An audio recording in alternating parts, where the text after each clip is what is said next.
Because of the abnormal posture. ఇంకా diet, exercises అనేది అసలు చాలా వరకు చేయట్లేదు. అంటే మన ఫీలింగ్ మనం 40 తర్వాత ఎక్సర్సైజెస్ చేయాలి అని. బట్ వీళ్ళు 20 నుంచే కూర్చోవడంలో ఉన్నారు అంటే 40 వరకు డిసీజెస్ వచ్చేస్తాయి మనకి, డీజనరేషన్ వచ్చేస్తుంది. సో మనకి తప్పదు చేయాల్సిందే అంటే మనం ఒక రిచువల్ లాగా పెట్టుకోవాలి, కరెక్ట్గా ఫాలో అయ్యేది. నేను ఒక 1 అవర్ ఖచ్చితంగా నేను మూవ్ అవుతాను, వాకింగో యోగానో ఏదో ఒకటి. డైట్, ప్రతి డైట్ మనం ఏదో తినేసాంలే, బర్గర్స్ తిన్నాము, పిజ్జాలు తిన్నాము, ఇట్లాంటివన్నీ చేయకూడదు.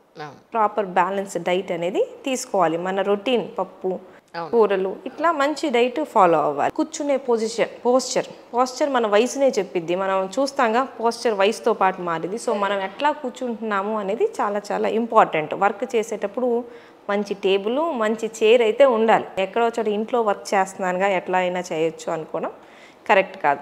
సో ఇప్పుడు మనకి ఆఫీస్లో ఉన్నప్పుడు ఏం చేస్తాం, 2 అవర్స్కి టీ బ్రేక్ తీసుకుంటాం, వెళ్తాం, నలుగురిని కలుస్తాం, తిరిగేసి మళ్ళీ కూర్చుంటాం. ఇంట్లో వర్క్ చేస్తున్నా కూడా, వర్క్ ఫ్రమ్ హోమ్ అయినా కూడా ఫ్రీక్వెంట్గా వాష్రూమ్కి వాటర్ తాగడం, వాష్రూమ్కి వెళ్ళడం, బయటికి వెళ్ళడం, పేరెంట్స్తో మాట్లాడడం, కిచెన్లో ఏదైనా చేసుకొని రావడం. సో ఇట్లా అదర్ యాక్టివిటీస్ ఉండాలి. మొత్తం పని అయిపోయిన తర్వాత నేను రిలాక్స్ అవుతాను ఇట్లా ఉండకూడదు. సో మనకు ఒక రిచువల్, హెల్తీ లైఫ్ స్టైల్ అనే రిచువల్ అనేది మనం ముందు నుంచే స్టార్ట్ చేసుకోవాలి. సో అప్పుడు మనం ఏంటంటే లాంగ్ టైం ఈ డెస్క్ జాబ్ చేస్తున్నా కూడా హెల్తీగా అనేది ఉండొచ్చు.